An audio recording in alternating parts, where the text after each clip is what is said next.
I'm on. So I wanted to start today by letting you all know, if you haven't already seen the news, that LiRN has been successful in a proposal that we made to the Law Foundation of Ontario to fund a project that we had in mind. They are funding a 2-year project at $1.4 million.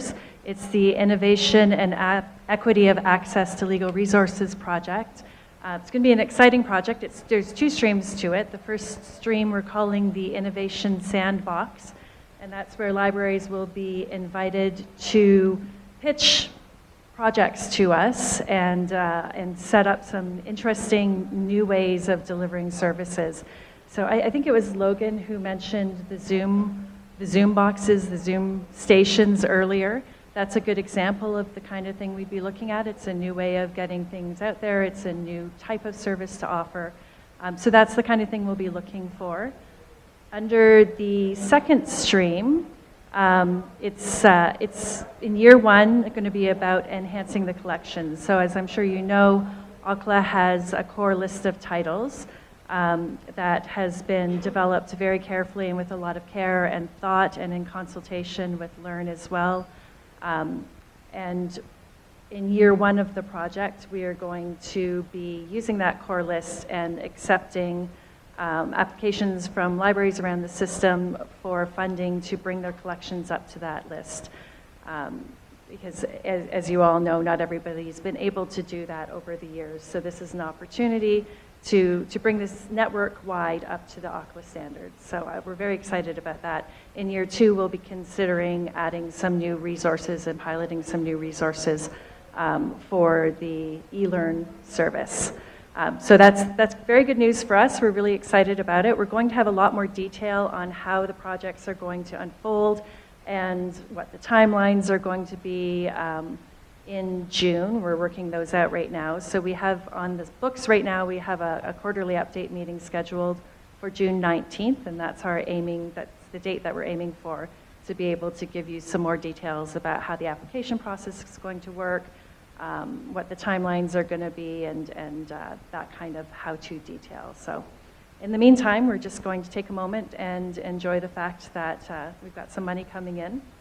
I said to somebody yesterday, as my 14-year-old self would die, that I was getting $1 million to buy books. So we're pretty excited about that. Thank you. So I wanted to start with just talking about the budget process. In the materials, you'll see the various important dates. June 1st, we're looking for the budgets from associations. My Audit and Finance Committee meets June 15th, so I'm bringing to them the LiRN operational budget, which includes the grant line item, by far the biggest line item in the budget, and any transitional budget that we put forward. In June 23rd, our board will be meeting and we'll be looking at the draft budget as well. And then over the summer, I'll be going back, incorporating the comments from the board and the Audit and Finance Committee in time for August meetings of our Audit and Finance Committee and board, which allows us to get the materials to the Law Society in September for their Audit and Finance Committee meeting and subsequently convocations. So it's a long process, and it starts very early. And I know it's difficult to get all the information, everything that you need for June 1st. If you're having difficulty getting it all together, let me know. And my suggestion would be to give me your best approximation so that I have something to bring to my committee and board in the June timeline. And then if you need a little bit of extra time to finalize, we can work together on getting that together before August. But if I have an approximate number, that will help me move my process along as well. So if that's something that you would like to talk to me about, send me an email and we can talk about what kind of timeline and what kind of approximation you can give me. What to include in the budget, any expenses that you foresee incurring over the course of 2024. We have a few different categories in the budget templates that we've given. Electronic subscriptions, and these are obviously not the eLearn subscriptions. Many of the libraries have their own electronic subscriptions, and we want to kind of keep track of that and understand what everybody's using, and with kind of an eye towards what we might be able to add centrally in the future. So if we see that a lot of people are using a particular resource, we may be able to get a better deal on it than having everybody do it individually. So we're keeping an eye on that. Collection is for the rest of it. We don't really need a lot of specifics about what that is. Payroll expenses, I think, are pretty self-explanatory, as are, well, we'll get into a little bit more about the staff salary review, but operating expenses, capital expenses, and other.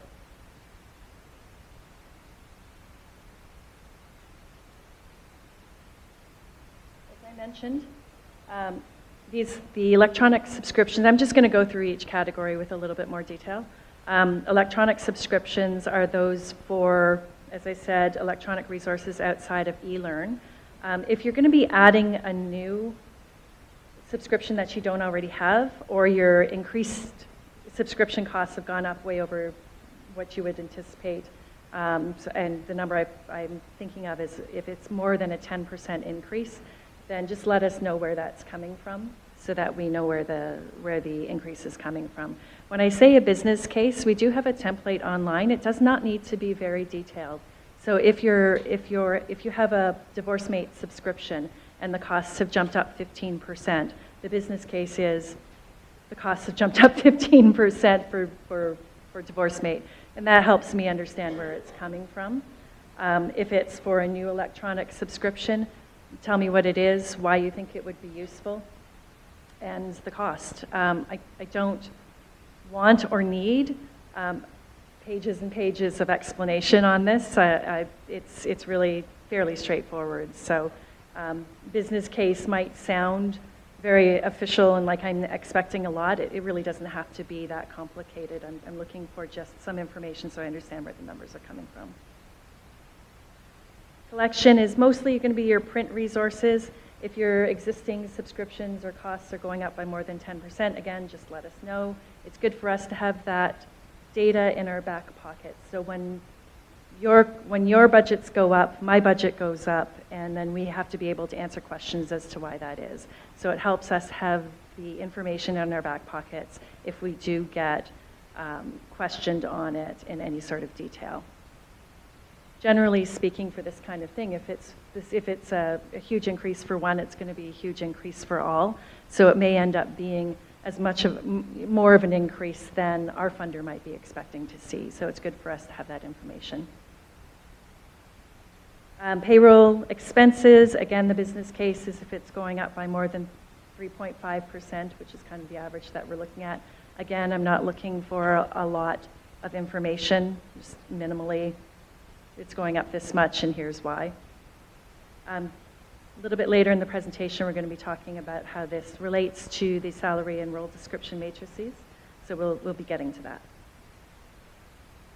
Operating expenses, and just a note on professional development for library staff, we're asking that you include it in this budget rather than seek bursaries throughout the year. It makes it easier for us to sort of foresee what we're going to be spending on this. That's not to say that things won't ever come up during the course of the year that you weren't anticipating for 2024. Maybe you have a new staff member, maybe it's a new conference you didn't know about, maybe you didn't think you'd be able to go to the conference and you are able to after all. Again, it's letting me know where that's coming from over the course of the year, and we do have a small part of our operating central budget put aside for those kinds of cases. Capital expenses should be accompanied by a business case, things like new computers, scanners, and printers. We have been working with RICO on a sort of group deal for 4 different types of printers. We've been waiting for them to get back to us on costing for cost recovery, because I know that some of you use cost recovery on your photocopies. They're telling us it's very expensive. We may end up including it as an option, and then if you need it as an option, it might not be feasible for you. I'm not sure how that's going to play out, but this week we've asked them to honor the previous price that they gave us before the cost recovery option became such a tiresome ordeal to get from them. So we're hopeful that we're going to be able to go forward and give you those prices this week. our roving librarian, who most of you know, Jackie Fax, has met with Rico Tuesday, to find out more about that. So we should be able to get back to you this week. And that's what this is about. These are the various copiers that we've been looking at. So there's 4 different types, and they can handle different volume loads and different paper sizes. Not everybody's going to need the same thing across the board, so we've tried to give some variety. It doesn't mean to say that you have to use these. You don't have to go under the steel. You may be able to find a copier for less. If you do, then definitely go for it, but this should be pretty good pricing. They've given us a good discount on what they would normally charge. So everything that's sort of incorporated that we've already talked about is a pretty comprehensive list of the types of expenses you'd be incurred. This category is kind of the miscellaneous. If there's something that doesn't neatly fit in any of the other categories, that's where it should go. So talking about the staff salaries and the matrices that we distributed in December, the background to this is that the staff salaries across the network haven't been reviewed since 2011, which is quite some time not to have a salary review. And I know that some of the associations have the wherewithal and the ability to go out and do their own salary discussions and figure it out on their own, and that's great, but not everybody has the capacity to do that. So we took a centralized approach to it and worked very extensively last year. A lot of you were involved in the process of figuring out what the role description should be. So in previous years, there were very rigid classifications of law library director, reference assistant librarian, law library technician, and law library assistant or entry-level assistant. Those assistant jobs were very administrative. They weren't a lot of research questions, deep reference questions. Collection maintenance involved filing the loose leafs. It didn't involve the vendor management and the decision-making process that goes into maintaining a collection to a good standard. And over the years, what we've been hearing is that a lot of the staff members who came into the system as an assistant are now doing these other types of work that don't really fall under that category anymore. So that was part of what prompted doing this role description and then salary matrix. It's a less rigid way of looking at it. We feel that the associations operating the libraries are best placed to determine what roles are required. We don't want to have the same kind of rigid, these are the 5 jobs that you can get at a courthouse library. We think that it's better for the associations to know what their association needs, what their user base needs, what the lawyers in their community need.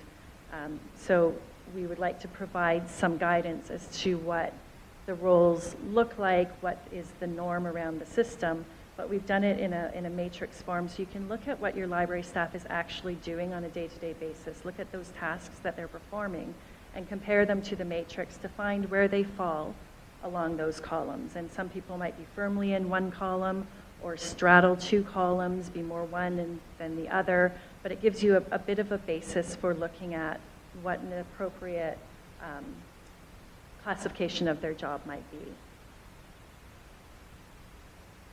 The salary matrix was developed based on the role description matrix. So those salary bands were developed by an external HR consultant. We gave her the role description matrix. She looked at a number of different salary surveys and did some market research and came back with the salary bands that were distributed in December. So the idea is to look at what your library staff member is doing, find where they fall on that role description matrix, and use that to apply the salary bands and kind of find where they fall with that. So the bands are fairly wide, but you can sort of take into consideration if there is somebody who is straddling two columns, which one fits a little bit better? Which one are they more in? You can take a number of things into consideration in finding the right place along that salary band. But again, this is the first time that this process has been undertaken centrally since 2011. So I think you'll find that they're quite different from the last one that was published. And that is the result of a couple of things that I've mentioned, the length of time that it's been, but also as the reality of people's jobs have sort of evolved, and we find that people who are classified as an assistant are really doing more than what was conceived of as an assistant's role. So you'll find out if that's the case for you as you sort of go through what the actuality is, what your library staff member is doing, and compare that to the role description matrix.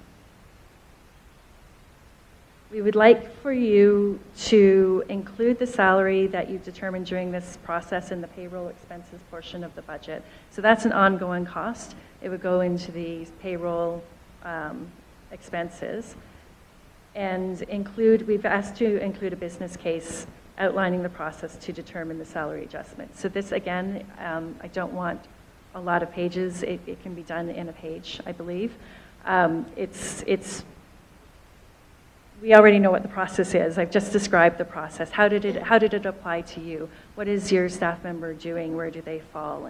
And that will give us the evidence and the data that we need to bring forward when we put our budget forward to support why this is happening. So we have all the information from our HR consultant, and we have the business cases and the process that was undertaken by the associations, and we can bring that forward as evidence to show why this is a big change this year. So if approved, obviously that new salary would be applicable for January 2024. We have been asked about 2023. So the budget, the matrix was approved and distributed in 2022, and so due to that timing, it was late December 2022. And so that was too late to fit into your 2023 budgets. I have been asked about how to, or whether they should include a request for back pay for 2023 in the adjustment. If you do decide to do that, it should be included at the same time as your budget as a separate document, because if we do get requests for that, we're going to be asking for it under a separate section of our budget. It's not going to go into the ongoing operational expenses that are every year, because that sort of catch-up would be a one-time expense. So if you could include that as a separate item in your budgets with a separate business case. It does, again, it doesn't have to be a big business case, just here's what we determined, and here's the 2023 aspect to it. I have heard from Alan that there are a lot of questions and a desire to get into it a little bit deeper.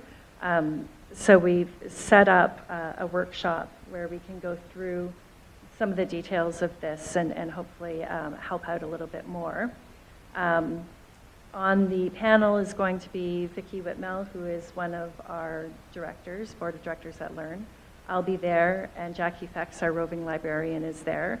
She's a very experienced librarian, so she has a lot of knowledge about the role descriptions and how we came up with them and what the tasks underneath them are. You know, it's a different profession, so it's good to have that subject matter expert on hand. So we'll be talking about how to use the role description and salary matrices, tips for providing an effective review of staff performance, the importance of providing the salary analysis for this budget year. So we're trying to present a sort of coherent story as part of our budget process to say, here's what happened in 2022, and here is what we're asking for 2024 as a direct result of that. And then we'll have a detailed Q&A session, because I know we don't have a lot of time today to answer a lot of questions about it. So you'll have an opportunity then as well to dig into it a little bit more if you have questions or you need clarifications on anything related to the matrices. Hi, I have a general question. I'm Kathy Paticki, president of the Halton County Law Association. As you may recall, we had asked you if we could appeal the decision to cut back our budget because we're actually struggling to try to make sure that we can actually even pay for all the core materials and the publications that we've had up to date. And I'd like to know, how does this new money from the foundation affect those cutbacks that we're struggling trying to match? Can we, and how will any request for the new matrix salaries for 2023, if we ask for it to be included, how will that also affect the budget cutback that we just got? Because honestly, it seems to me that if we can't even make our current budget, and we're trying to figure out what in the world we're going to cut, and then suddenly we find out that there's new money, why are we going through with those cuts? So the grant from the Law Foundation of Ontario is specifically for this project. It does not touch the operational budget, so it has no impact there. In terms of the excess fund balance recovery process, I don't remember all of the specifics, but I do believe that there was some construction costs. Am I remembering that correctly? Yeah. The other question we had was, I think part of the response we got was that it wasn't decided whether furniture and things like that were actually part of the allowable budget or not. So if we're getting cut a bunch of money because some of our budget included furniture or some construction in the library, but you haven't actually even decided whether that's still going to be part of the budget or not, why would we suffer with the cut until that decision is made? I'd rather discuss a very detailed individual case individually rather than, I mean, I don't have any of the information in front of me, so it's difficult to answer into your specific case. I do recall that you asked for a meeting and yes. We're going to give us a letter. I'm waiting for the letter. Yes. I haven't received it yet. I wanted to wait till today before we did the letter, but we'll get you the letter. Yeah, I think that will be helpful, and I do recall that we wanted to work a little bit with MAG as well, because some of them are capital improvements to the building, which doesn't really fall under what LiRN does. Right. That's you mean the dilapidated, mold-infested courthouse building that, yes. that MAG owns. keeps saying that they may renovate, but we never get any details on it. That one. Yes, exactly. Okay. Well, you will get your letter, thank you. And then we hope to be able to have a meeting. Thank you.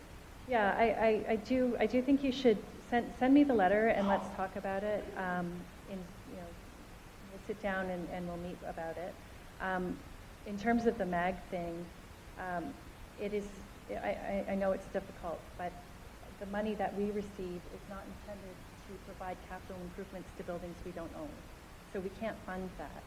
It's not something that, our hands are fairly tied in that respect. If it's a building improvement, it's unfortunately the ministry's responsibility.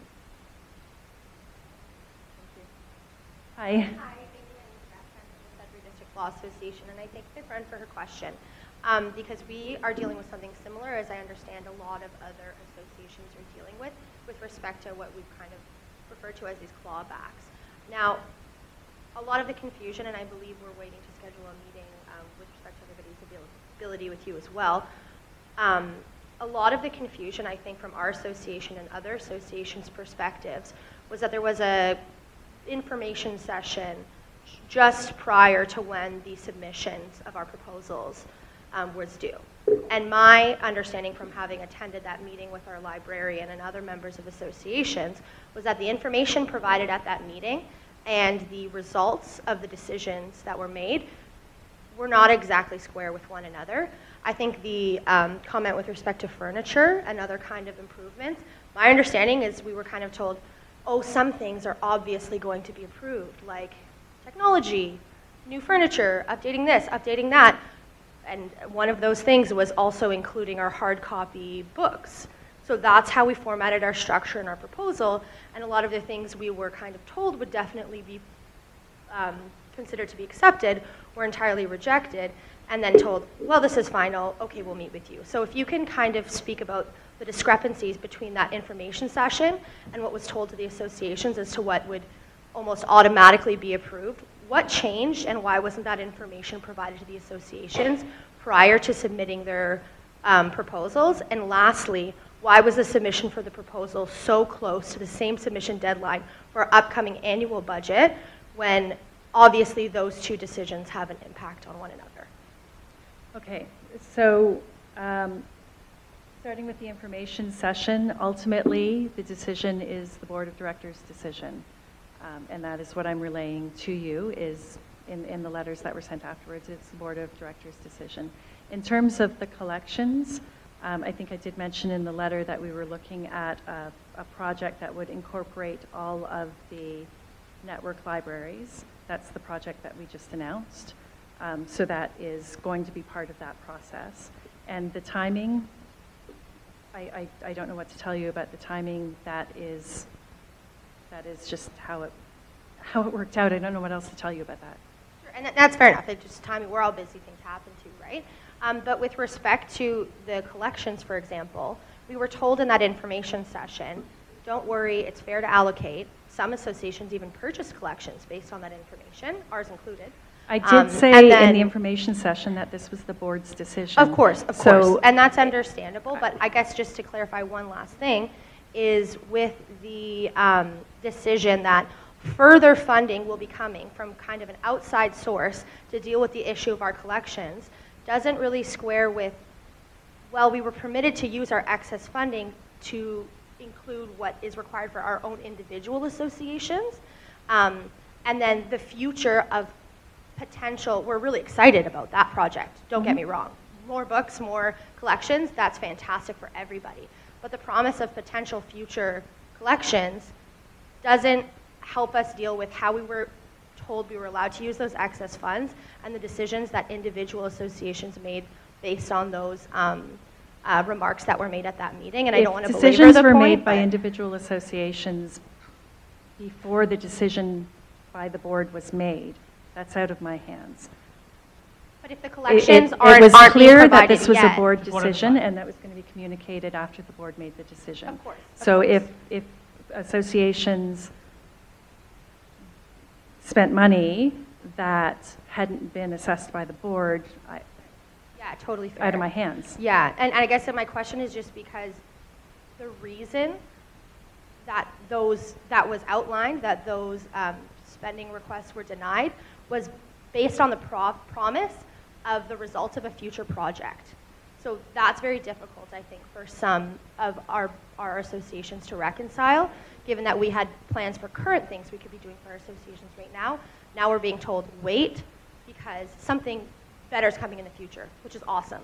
But right now, we still have to be accountable to our membership and how their dues are being spent and what's available to them right now. But I won't belabor the point further, and thank you for taking my I don't think there's questions. much more that we you. can accomplish. But I would like to say during this budget process, if there are things that you want to include going forward that perhaps you would, didn't make it in terms of the salary, whatever else, you're free to submit it again for this year. I think if you have more ideas that have been generated, we said no to the collection because we suspected had good signs that this other project was coming. And if there was something you would have asked for in place of that, I would encourage you to put it in this year's budget so that we can consider it for going forward. I think that would be you're probably not the only person who would want to do that. So I would encourage you to do that. Can I just say one thing? FOLA is not necessarily looped into those responses that you got to the clawback issue. So if you are inclined to provide information to me and to my committee, I'd like to, I'd like that information, and I'd like to be involved if I can in some way, or the committee to be involved in some way in order to assist in the process.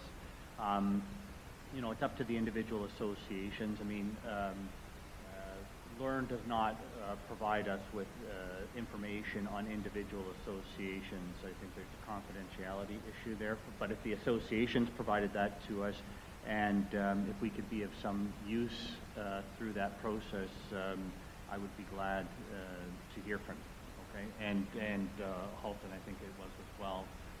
I don't know if there are others, because no one, to this point, to my knowledge, no one has come to me, and no one at our committee has raised any significant issue. But that doesn't, you know, not every association is represented on the PRCC committee, but, you know, I need the feedback from the grassroots in order to, if I can be of assistance, to implement that. Okay? So I would appreciate that.